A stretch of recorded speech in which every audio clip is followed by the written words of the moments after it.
This podcast is sponsored by BetterHelp. After experiencing trauma, I went to therapy, and my therapist guided me through a difficult time in my life. They helped me understand what was happening and provided me with tools to cope and find my own strength and resilience. Their experience and compassion were invaluable and enabled me to rebuild my life and move forward. I strongly believe in the power of therapy to help people through difficult times. BetterHelp connects you with a licensed therapist who is trained to listen and give you helpful, unbiased advice. First, you go to their site. You can use my link, betterhelp.com/resilience. You answer a few questions, and BetterHelp will match you to a professional who has years of experience helping people with struggles just like yours. Let BetterHelp connect you to a therapist who can support you, all from the comfort of your own home. Visit betterhelp.com/resilience or choose podcast, then Notes on Resilience during sign up and enjoy a special discount on your first month. It's not by chance or just, oops, we oppressed you. There's a very intentional process to victimizing some groups. And then to be able to turn that back around and say that we want healing spaces. And this is where we get stalled in the trauma-informed movement. We're only going to be able to get so far as long as there are people who benefit from our collectively traumatic experiences. Hello, and welcome to Notes on Resilience. I'm your host, Manya Chilinsky, and today we have the second part of our three-part series, Unveiling Trauma's Hidden Costs, from the webinar that we did in May, with our guests Martin Sims, founder of the Dope Coach Academy, Ingrid Cochran, CEO of Cochran Consulting, Connie Iannetta, founder of Foster Strong, and Jesse Kohler, Executive Director on Loan for the Campaign for Trauma-Informed Policy and Practice. And in this episode, we start looking at what it means to be traumatized and making your way through our society, and how can we start to be addressing the root causes. I think you're going to find this episode pretty interesting. We got a question from one of our attendees that I think connects to what you were just saying, Connie. You were talking about you can't just using something as an excuse of, oh, I can't do that because I'm traumatized, and how we do have some personal responsibility. And we got this question about the impact of trauma in the workplace. And I'm curious your thoughts on that connection and what's expected of us in the work environment and how that interrelates with trauma. So for me, I have lived experience in child welfare, and I also work full-time in child welfare. And that is a tough balance because I'm also an advocate. I have a lot to say about a lot of things. And so it is a matter of balancing kind of tokenism too. Just, not being that token person with lived experience on the payroll who contributes to things, and also being respected for my professional, accolades and stuff like that, and not just the perception of, oh, if you have feelings about this, it's because of your background or you're triggered or something like that. So it's also managing secondary trauma is a lot more important if you have a trauma history. So for example, when the pandemic happened and the COVID shutdown, I was working from home. Now I have small children. So at the time, I had actually just had a baby at that time, and I had two other children that were adopted from trauma. And one of my hats in my job is actually reading referrals. So I have small children steps away from me as I'm reading reports of horrific things that have happened to children. So I had to find a way to protect my peace and give myself the grace to recognize that and say, this upsets me. And I needed to have a plan in place of what I would do, whether it was, step away from the computer for a while, shut it down, talk to somebody. I had to have a plan in place of how I was going to deal with that and manage that. So I owned the responsibility I had to take care of my own well-being and protect my peace, so that way I could function appropriately in my job. Thank you for that. Martin or Jesse, do either of you have thoughts on that about trauma in the workplace? Yeah, but I think it'll just go into my own personal stuff. And I prefer not to do that here. What I will say is there's definitely impact the trauma in the workplace. I think it's one of the places where it's probably perpetuated the most. We spend a lot of time in the workplace, is as much time, if not more time in the workplace than we do awake in our homes. So it makes it's a huge thing. And I think there's a lot of things that protect employers versus the employee. And so there's that whole power differential aspect of the workplace that has tremendous implications across the board in so many ways. Whether it's from a trauma perspective, I think trauma is just misunderstood overall in general in the society. And so being able to define trauma, what's a trauma to one person might be a walk in the park for someone else. And so like being able to pinpoint what's trauma, what's not is one of those things that really is one of those shit roll downhill type deals, because when you at the bottom, when somebody say it's not a trauma, then it's not a trauma. So nobody cares about what you're going through. And then they can really dictate how a trauma is being handled, if it's being even recognized or acknowledged. And then that has tremendous implications on the household, because that's your economic situation. And I think, if you look at even just poverty is trauma by itself. It doesn't have to have anything other than, it doesn't have to have abuse attached to it. It doesn't have to have neglect attached to it. Just not being able to know where your next meal is coming from, where your next bill is coming from, is a perpetual state of trauma anyway.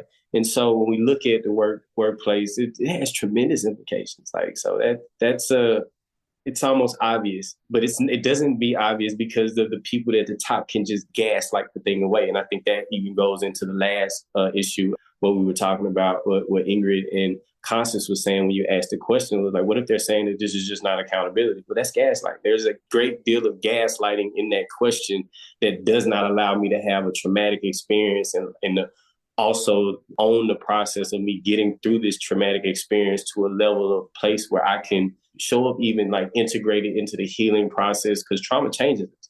And so if we get a chance to change and integrate that change into a growing perspective where we have post-traumatic wisdom over post-traumatic stress disorder, but that's a process and that takes time, and it takes an environment that's conducive to that. If you go to work and you deal with somebody who gaslights that away, that's a compounding trauma completely. I got nothing more to add for myself. I'll just put in the chat a link to trauma-informed workplaces. And my colleague, Whitney, who is absolutely brilliant, doing a presentation on what that can look like if folks are interested. And there's a toolkit to support advocates. Manya, if it's okay to just quickly tell a story on like the perpetuating of like victim mentality through trauma-informed care. Yes, do. And then Ingrid would like to add to this topic as well. So for me, like when I think about not trauma-informed systems, like when I was 15, so I had this best friend, Doug, who was the greatest friend you could imagine. And we became best friends when we were 3. When we were 15, he and his dad passed away in a plane crash over the summer. And when I went back to school, rather than, and we went to the same school, folks knew about the loss. I was immediately prescribed a series of medications to be able to fit into the box and get through school, right? I think that is far more victimizing than a trauma-informed system that recognized that I was grieving and nurtured me through an education process when I was thinking about things far bigger than Punnett squares and different educational concepts that they were trying to take me through. A truly trauma-informed system works to create conditions of empowerment, uplift, voice, and choice, and safety. So that way we can navigate through systems for all the things that everybody on the panel is talking about. And we've been giving a lot of love to Dr. Bruce Perry, and I'll just give one more piece where I think that when there's truly trauma-informed systems, one of the things that I learned early on in my venture through trauma-informed care that gave me a tremendous amount of hope were the concepts around post-traumatic growth and post-traumatic wisdom. And when we are supported to venture through the difficulties that we've experienced, that adversity can build strength and support us getting stronger. And so it's not about a victim mentality like everybody's been saying. It's about understanding what is driving, at that point, what was seen as dysfunctional behavior in the classroom, which was really just me not being able to pay attention to what they were teaching in class because I was reminded of my best friend every day that I went in the classroom and didn't see him. It's about really creating conditions that allow for us to grow. And so just wanted to share that. Ingrid, I pass it back over to you. I just wanted to kind of talk about, implications of the workplace trauma and having trauma-informed workplaces and how important that is. All of the work that we have been able to do around research of trauma is just really points to relationship issues as being kind of the main, I wouldn't say the main, but definitely the most impactful symptom of trauma, our inability to form and maintain relationships. And we tend to think of that as more of those loving connections, but it's also work, it's coworkers, it's your boss, it's it's those kinds of relationships as well. And we come into spaces and workplaces with this trauma that is going to be disruptive to our ability to connect and communicate well and things of that nature. And that is a huge driver, workplace stress, workplace bullying. And I would also like to just, kind of bring it back around that the workplace is an institution. We have Labor Day for a reason. And so when we think about workers in general, they're a vulnerable population that are subject to be mistreated and subjugated and exploited, engaged in wage theft. I mean, this is also tied to a systemic issue of the way that our economic system is set up with the goal of subjugating people and kind of like what Martin was saying, this gaslighting. Again, some groups are being victimized. And so it's an intentional process. It's not by chance or just, oops, we oppressed you. There's a very intentional process to victimizing some groups. And then to be able to turn that back around and say that we want healing spaces. And this is where we get stalled in the trauma-informed movement. We're only going to be able to get so far as long as there are people who benefit from our collectively traumatic experiences. Absolutely. Thank you so much, everyone, for adding into that. And Ingrid, I appreciate that perspective of this is not an accident, especially when we're talking about a lot of workplaces. Absolutely. So, Jesse, I've got one more question for you as we're coming up on our break. While we're talking about these costs, whether they're actually hidden or we're just pretending we don't see them, how do we reconcile that there are actual potential economic benefits, like industries built around trauma recovery or the therapeutic community's financial interest? I think that to what Ingrid just said, we've got to be really careful to not build industrial complexes around human suffering, right? And so there is a $14 trillion economy, according to the JAMA article, for us to promote that healing. And the work of trauma healing and recovery will be around for our entire lives and likely for many, many generations to come. But, for CTIP, our mission to create a trauma-informed society in which every individual, family, and community has the opportunities and supports necessary to thrive, our goal is not to be around forever. Our goal is to achieve that mission and have that mission be so ubiquitous in systems around us that we don't need to exist anymore. And I think that it's important when we're doing this work to recognize that there is very important work to do in the trauma healing and recovery spaces. And as we, like I was saying earlier around the economic costs, as we get to a society in which the prevalence of trauma is so much less and we invest more in prevention, there will be different sorts of opportunities to leverage those relational skills always. But we've got to be really careful to not be worried about if we are putting trauma recovery out of business because we are healing as a society. Again, that will take a tremendous amount of time, but I think that it's important for our missions to be on a pathway of truly reaching what it is that we're striving toward and not be interested in our own pockets that are built around suffering and harm that is perpetuated at individual community systemic levels. We want to truly fix those.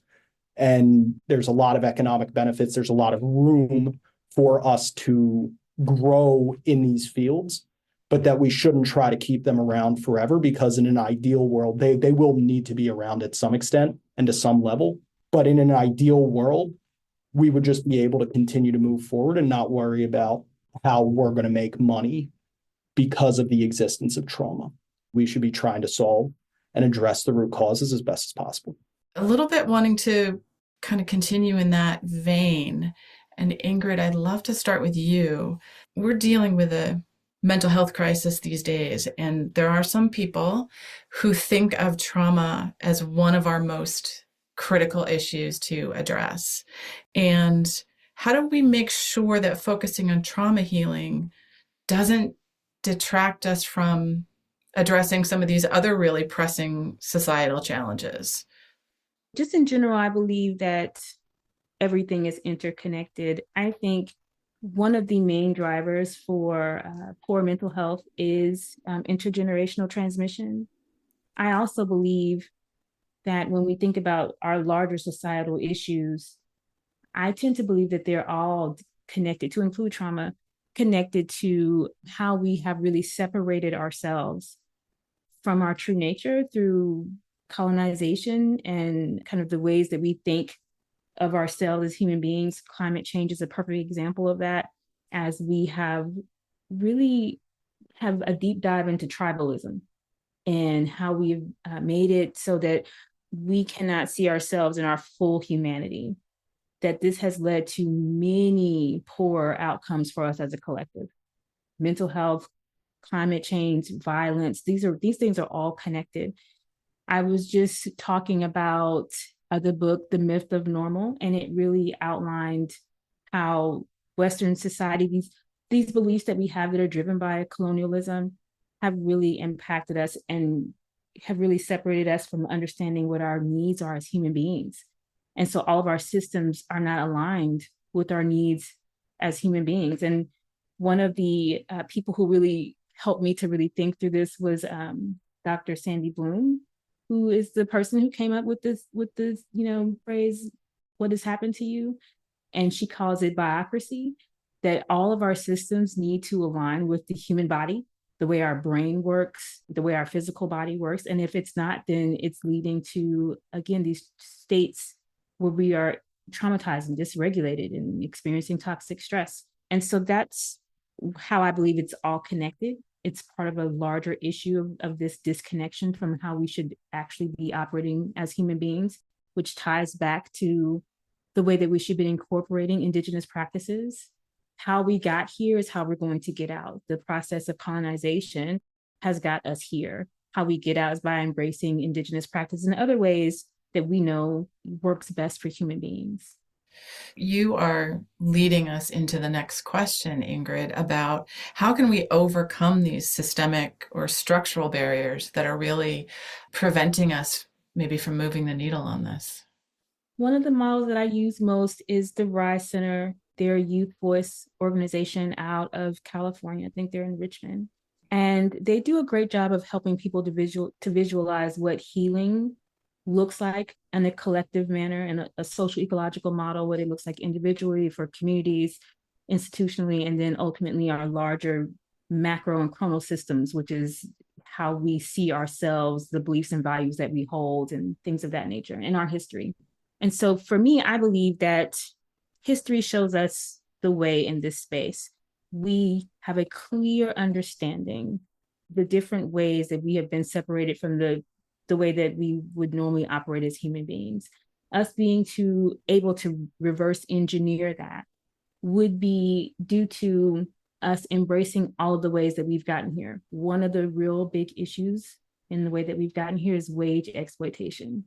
That doesn't just include slavery. That includes, the way that we treat people who are not citizens, how we exploit their wages. And so what does that mean? That means you need to pay reparations. And this is an example of how our work gets stalled. We say that we want healing, but when it comes down to how that healing was going to be manifested, we are not willing to do those things. Our education system is another perfect way that this manifests. We say, schools shouldn't be segregated. We need a different way to fund our schools besides property value. But no one wants to, no matter how liberal my counterparts are in this discussion, when it comes down to it, they're going to move their kids into private school. They're going to leave. They're going to move out of the area that they're in if their public school's not serving them well. I am saying this as someone who has done that myself, so I'm being very transparent. But when it comes down to doing the things that actually are needed, as a society, we're not going to do it. Reparations will throw off a discussion around what are the ways in which we can help the Black community, which I sit on those type of panels all the time. Well, you can pay us back. You can pay us reparations. Conversation's over. And so healing looks like doing all the things that got us here. We have to make amends. Thank you for sharing that. Martin, I'm curious your thoughts about overcoming systemic and structural barriers here. Yeah, it's a loaded question. But I think there are already structures in place, and we know that they're toxic, and we know that they're not trauma informed, and they're not in these spaces. And I think the work that we do and the conversations that we have here is making some headway in some space. Somebody that's in some position of power, having a change of heart, a change of scenery, a change of perspective may allow somebody with a stroke of a pen to allot money towards that. People like becoming aware of us with lived experience of not only the trauma, but the overcoming of the trauma, becoming advocates for trauma and things of that nature. Like this now is what allows for these things to happen, because some of these people who sit in these powerful positions who can just say yay or nay to something. And I mean, I think reparations is such a big topic, and we could look at it from that perspective, but I also look at people that are unwilling to, like just flat out unwilling. So like we don't see that being an option anytime soon. Like I really don't have that on the high list of what I think will be possible soon. So then what could we do in the meantime and in the interim while we wait on somebody to pay us back for something that they refuse to acknowledge?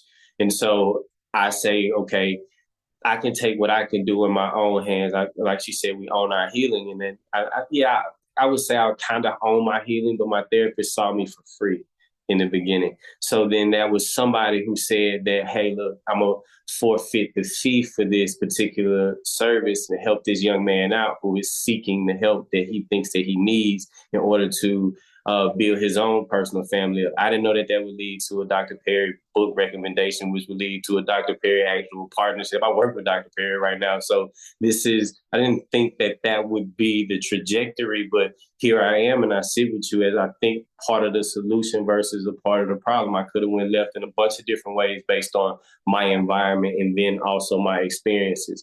And so because I had Ingrid, I don't know if you know, I follow you. I've been following you for a long time. So that whole PACES thing helped me out a lot because it helped frame the things that happened for me, not to me.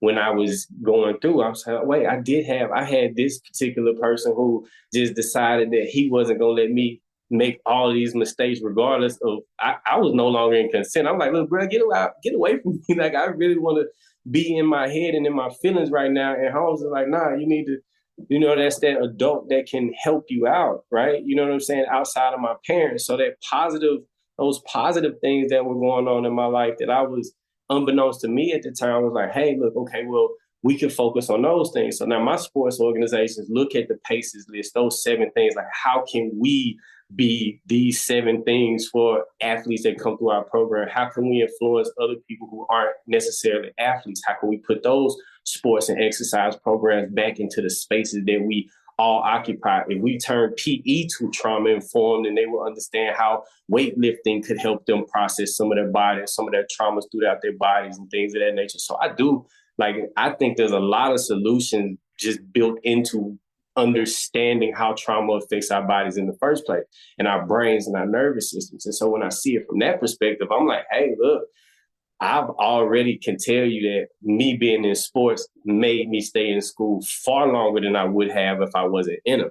And then when I dropped out, it's like, oh, I dropped out. I dropped out because of the traumas that I was going through, but I could play sports. So somebody gave me another opportunity to go to college and get my GED and take the ACT and all of those types of things, which gave me a different perspective, because now I have a different vantage point to see it from a college perspective, from a educated perspective. And I saw both sides of the field. So I'm like, okay, so I take all the knowledge and the awareness that I come into contact with, and I take it to people who I take it to. And I'm not going to say dumb it down, but I talk in a language that they can understand, because shared language makes a big different. So it's like, oh, why would he name his company Dope? Because they understand dope more than they understand the neurosequential model. So if I could break it down into their language, then we could talk about the brain in a more accessible way, because that's a part of inaccessibility too. If we keep everything up here, then the people who actually need it, who can't get it, can't digest it, we're not speaking their language. And then I think that's where a lot of things get disconnected as well. And so I don't know, I know you can hear it in this answer where like this is where I actually feel we can transform things on the level of where things are already taking place anyway. Just infuse the awareness, help people understand like this is why you're making this response, help people understand what they've been through and how that can affect them right now, help people understand when they get dysregulated, they can do some dumb things that aren't necessarily in alignment with their thoughts and the beliefs that they have going on. So you could kind of remove the shame from some of the responses that they're having, because they have a better understanding of how that could have come about, even if it had nothing to do with things in their household. It could have been something their grandmother went through. So it really, really makes you become whole and try to be whole yourself. And that gives you the accountability to go through these societies. And I think that's part of the solution, if anything could be.